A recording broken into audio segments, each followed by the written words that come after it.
It probably isn't news to you that FSD version 13.2.2 rolled out wide, and that there's possibly hundreds, maybe even more than hundreds, of videos on X today, and also people writing posts besides the videos. It probably also isn't news to you to tell you that, for the most part, it seems like everybody thinks it's flawless and human-like, and it's doing some actually rather amazing things. In fact, Dr. Know-It-All said that he had a phantom braking situation. He was so shocked that he would have phantom braking. But it turns out that the vehicle saw a cat approaching the road through some tall grass and intuited that the cat was going to dart into the street. So there you go. You see, maybe it's probably already safer than humans. You know my theory on this. It just needs to be safer than Waymo. And I think it's already safer than Waymo. I think it's probably a lot safer than humans. Because why? Because it doesn't drink and it doesn't smoke and it doesn't look at its texts, and you can go on down the list. But anyway, okay. But very fascinating today. If you haven't seen this video, I'm going to highly recommend you do check it out. Farzan interviewed the one and only James Dauma today. And James Dauma had spent about 3 or 4 hours in a FSD 13.2. I don't know, there's one or two. And he said, for him, it was excellent. He called it an evolutionary change from 12 to 13. Not a step change, not a massive change in terms of his feelings about it from a computer science standpoint. He says now 11 to 12, that was that kind of change. It was just like a starting over type of change. This one was evolutionary, but quite substantial, quite obviously much, much better. James seemed really stoked about the progress that he sees, and then he seems to believe that Robotaxi will happen this year, adding his name to a long list of rather, smart people that think that it's going to be out later this year. And of course, I've already reported on this, I think yesterday, that both the Tesla what would you call it, the handle on X, as well as Elon Musk, both commented yesterday that it's coming soon. So we'll see, what does soon really mean. Anyway, here's a little bit of a summary of that video today. It was like an hour and a half long. Again, I highly recommend it. First of all, unsupervised and Robotaxi this year. Number two, it will roll out as fast as humanly possible, according to James Dauma, because this is the best way to push forward the mission to advance the rate of sustainable, all that. I forget the quote now. It's been a while since I've said it.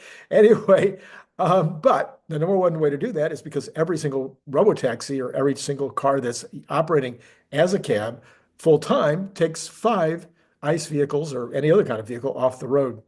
The business case, he says, now this is very, very important. The business case for Robotaxis is obvious on the Tesla side, and it's also clear. It's easy to see.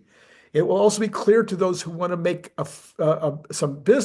make a business out of a fleet of 1 to 1,000 or 10,000 or whatever. So the fleet operators, even if it's a fleet of one like you or me, or the serious folks that have thousands, it's gonna be a very clear business plan. It's gonna be, Tesla gets this much, the other person gets that much. Now here's the part where it's getting a little tricky. He feels that Tesla will want to control the price. Everybody will have to be on the app. And since everybody's on the app, then the price will be determined by Tesla, as something that happens in the computer. Otherwise, you can't have every single one of these operators deciding how much to charge, because how would they even do that? I don't even know how you would do it by computer. That raised a big red flag for me. I'm not sure what to do about this. Except maybe there would be a way for the operators to say, no, I want, just in general, I want 10% more than what you're charging, or I want 10% less. The problem is that we could be looking at a law violation here. They would not be, manufacturers can't tell retailers what to charge. They just can't, and in this case, that would be the positioning. I realize it's not truly a manufacturer, but you can't have people higher in the food chain telling people down the food chain how much they will charge. You can make recommendations. You can even interfere a little bit if people get so far out of line that it's not right. But you're really not allowed to price fix. All right. Anyway, the simplicity, he says, and the simplicity and the design of the Cybercab is just one more example of Tesla disrupting itself in order to maximize the mission. And he said he really spent a lot of time on this. He says, look, nobody else besides Elon disrupts his own companies. He's made a point of it over the years that that's kind of a thing, that if you don't disrupt your own company, then somebody else will disrupt you. Now, it could take 20 years or 50 years. I mean, I started selling tire liners, 1980, 1979. Okay, so a very, very long time ago. The tire liners I sell today are almost identical. There's been other products that have come along, but nothing's really disrupted those in my industry. But it could have. So I was always looking. I personally was always looking for the new, latest, greatest way to stop flat tires and bicycles. But most companies, I got to tell you, most companies don't.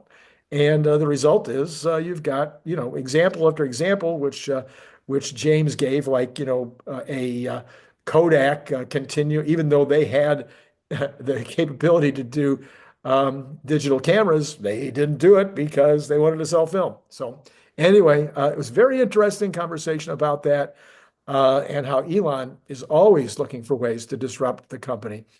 This is from a new subject. Sawyer Merritt says that the total number of potentially affected vehicles in the U.S. that were told to visit a service center due to a recall. He gives a list of these companies that were required to do a recall, and it turns out that if you take away over-the-air updates, Tesla would rank near the bottom. So you got, FCA had 4,800,000, Ford had 4,370,000, Honda had 3 million, GM 1,872,000. You get all the way down here to Tesla with 39,000. Now that's if you take out the over-the-air updates. And he also echoed others who believe the TAM for I'm sorry, I missed something here. That's what went wrong. Let me go back to James for a minute. Would you mind? I know it's not very professional. I'm not gonna go back and edit this. That's just me. Okay. James also agreed with me, by the way, that the LLM, the large language model portion, the AI, if you will be added to the vehicle shortly, probably within the next couple of months. And so you'll be able to talk to your car like the Kit, like my friend Kit, or my mother the car, whatever they were called. I think those are the names. Anyway, you'll get in your car and say, hey, I want to go here, and it'll go there. And then you're going down the road and you get hungry for In-N-Out, and you go, hey, get off the nenext exit and let's get some In-N-Out. And I think I'm hoping that the vehicle will also be snarky, and it'll say, that In-N-Out stuff, you'd be better off with some chicken, or something. I don't know. Anyway, he thinks that'll be in there. And he says, look, you're not going to need any other way to solve the problem of a future robotaxi getting stuck someplace or having some odd situation or somebody having an emergency in the car. You'll just tell the car.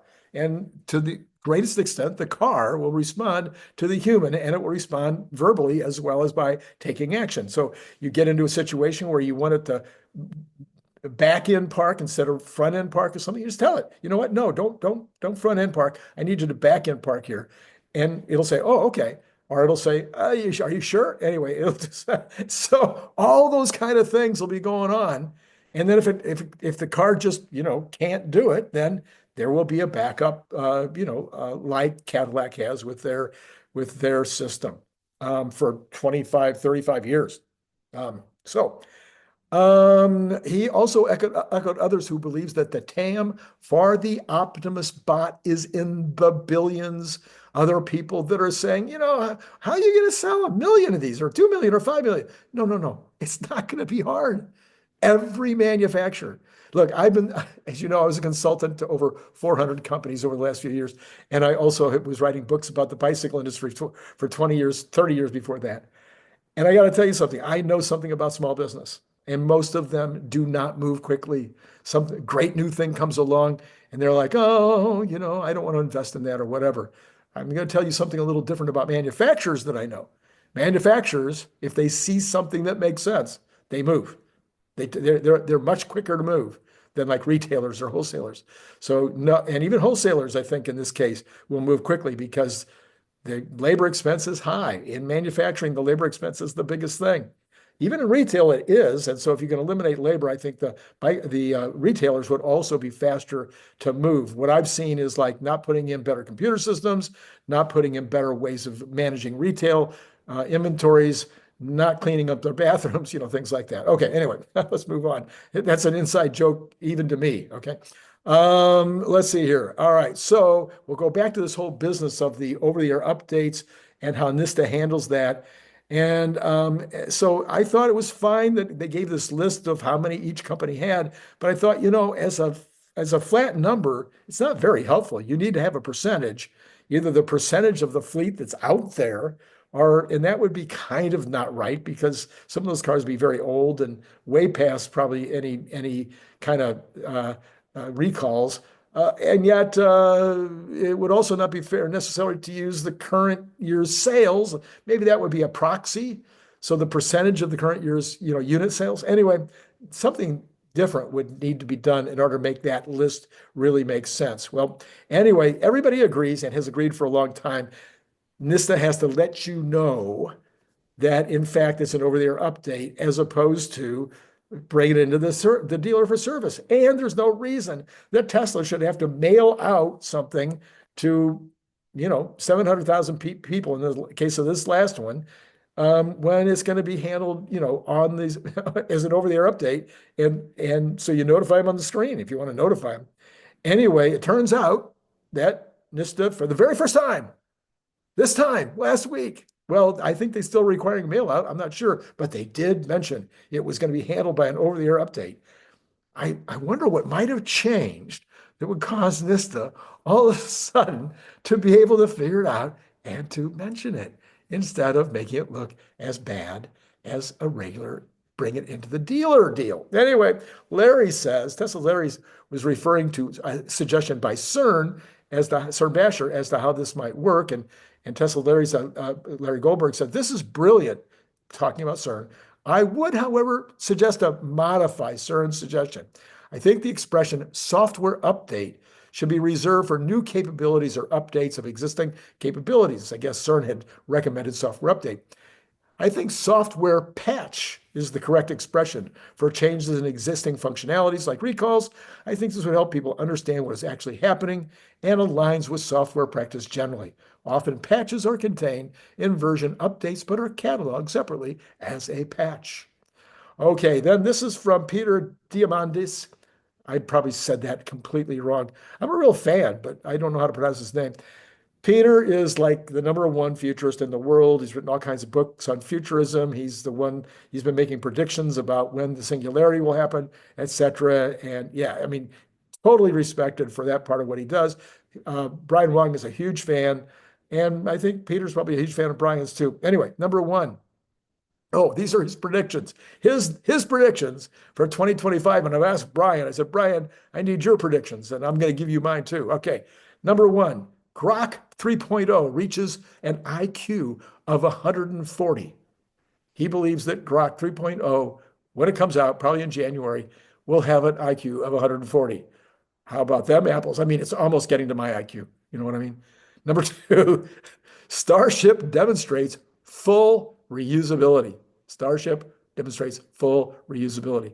I believe that's going to happen. Actually, it's on my list as well. 3, Trump announces boots on Mars by 2025. When he says boots on Mars, what he's talking about there is robot boots, not human boots, but boots on Mars by 2025. #4, scientists upload 1 million neurons of honeybees. Like, what does that even mean? Okay, so I asked Grok. The honeybee's brain, despite its small size, controls a wide array of complex social behaviors and navigational capabilities. Man, do they navigate. By uploading this information, although butterflies, they really navigate. Do you agree with me? They should get, and the butterfly brain, that's probably pretty, anyway, by uploading this information, they're going to upload a million neurons. By uploading this information, scientists aim to understand how a compact neural system can achieve these sophisticated functions, potentially offering insights into neural efficiency, learning, and memory in both insects and larger animals, including we. Anyway, number 5, the humanoid robot population hits 1,000. Come on, that's weak. The humanoid robot population will hit 5,000 at least, probably 10,000. I'm saying it'd be 2,000 to 3,000 from Tesla. These other companies are all going to be producing 500 to 1,000, and there's 100 of them. So some of them might only do 10, others of them will do more than 1,000. So no, it'll be, I mean, I would be weak if I said 5,000, probably more than 10,000. Okay, number 6, epigenetic reprogramming reaches human trials. Yeah, sorry. I mean, I knew it had to do with aging. That's all I knew, so I looked it up. Grok says there's increasing interest in how epigenetic reprogramming might be manipulated to treat diseases or reverse aging, and Diamandis is very, very interested in that. Some studies suggest that inducing cells to undergo epigenetic reprogramming could potentially rejuvenate tissues or cells, although this is still largely theoretical and under investigation. All right, number 7, BTC Bitcoin surges to $250,000 per coin. Man, he's all week up above about how many Optimus or how many robots will be out there, but he's really going out on a limb with Bitcoin going up another 250% after going up this much this year. All right, number 8, Generation 4 nuclear power takes off. Yeah, I think that's true. It's not on my list, but it's going to take off. Number 9, lightweight AR glasses become reality. So augmented reality becomes reality. I like that. Okay, so augmented reality glasses, lightweight, easy to use. Okay, next year. Number 10, AI assistants like Siri and Alexa stop sucking. He says, finally. Oh, yeah, that would be nice. Okay, 2025 predictions. These are mine. Number 1, the Doge Commission is a huge success. That's going on a limb. Number 2, Treasury yields will drop below 4%. That may not be a limb. Maybe if I said 3.5, it'd be a limb, but under 4%, that's going to happen next year. 3, Tesla. And by the way, if they're under 4%, we're basically going to be looking at mortgages back in the 6s, maybe even high 5s, okay? Number 3, Tesla over 700 by the end of the year. You know that already about me. Number 4, Model Y upgrade, massive increase in sales. I think it's going to be big. I think people are going to be surprised by how many more Model Ys get sold after this upgrade.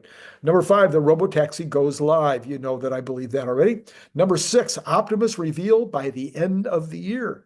So I think that's a strong, not only strong possibility, but I think that not everybody's predicting that. And I think there'll be a reveal along with specs, pricing, the whole 9 yards. All right, number 7, new Giga and 2 megafactories announced. 1 new Gigafactory, 2 megafactories announced. Number 8, X will be worth over $440 billion. It will go back to being worth more than Elon paid for it. Because of why? I could go through a whole long list. Number 9, Starship successfully 100 reuse and also deploys satellites. I'm going to add to the other, so it also will deploy satellites for the first time. Number 10, Elon will hit 600 billion in net worth. He's at about 500 billion now. Number 11, in spite of or because of success, Elon hate will increase. Number 12, there'll be a huge outcry from the press about the chaos due to Trump and Doge. Number 13, the war in the Ukraine will be resolved. Number 14, Grok will be number 1 among all AI. Not only will it have 140 IQ, it'll be number 1. It will win on every level, and everything that it does, it will be better. Number 15, international group will sign a deal with Gaza to rebuild the city or the area into a 21st century area. Okay, and then totally in the rumor department, I just got this before I came on, and that is Tesla Cybertruck is rumored to launch in China. If the rumors are true, according to Drive Green 8167, if the rumors are true, the Tesla Cybertruck could officially debut in China on January 1st, becoming available on Tesla's China website. This will be a big moment for Tesla as it brings the futuristic electric truck to the world's largest EV market. Yes, and this is Randy Kirk. Liking, subscribing, and notifying would all be wonderful. Joining Patreon would be even more wonderful. And all the normal stuff tomorrow, as far as I know, I don't know. Who knows what'll happen on Tuesday, Wednesday, and Thursday? It's roughly going to be normal. If it's not normal, I've got plenty of backup. So there will be 3 shows a day, probably every day, like normal. All right. Even on Christmas. Yes, it's true. I did a poll and you guys said you'd be bored. There'll be times when you're going to want some diversion. Monday, what's going to happen this week? Okay, first on Monday, we have the consumer confidence number. It last time came in at 111.7, which was a good number, and it's projected to come in at 113. Because of why? Because of the Trump bump. Everybody's getting enthusiastic and excited about next year. I've never seen so much enthusiasm. It's everywhere. Everybody I talk to, well, I don't talk to many liberals. It's not because I don't have liberal friends. I have lots. My 3 remaining clients are all liberals. What are you going to do? All right, and they still speak to me as well. Tuesday, durable goods orders come in. Last month it was up 0.2. They think it'll be down 0.3. I don't. I think it'll be up. I think this will be a surprise. Write it down. We'll see who's right. Durable goods minus transportation last month was up 0.1, and they're saying that they're not going to give us a guess, or it's flat. I can't tell which. I think it means they're not giving us a guess. Okay, and then new home sales comes in that day. So that was 610 last month. They think it's going to go to 675. I think they're basing that on how strong the numbers were on the existing home sales. I don't, I'm not going to give you a guess. Mortgage rates were up. This is for November. I don't think it's going to be up, but maybe it will be. I'm not sure. Okay, Wednesday, there's Christmas. Oh, by the way, Tuesday, it's a short trading day. Wednesday, no trading, of course. Thursday, we get initial jobless claims, and that's all. Last week it was 220. They think it'll be 225. Probably. I don't know. Who knows? And I don't think they do either. Friday, we have the advanced U.S. trade balance in goods. They're not giving us a number. Last month it was 98.3.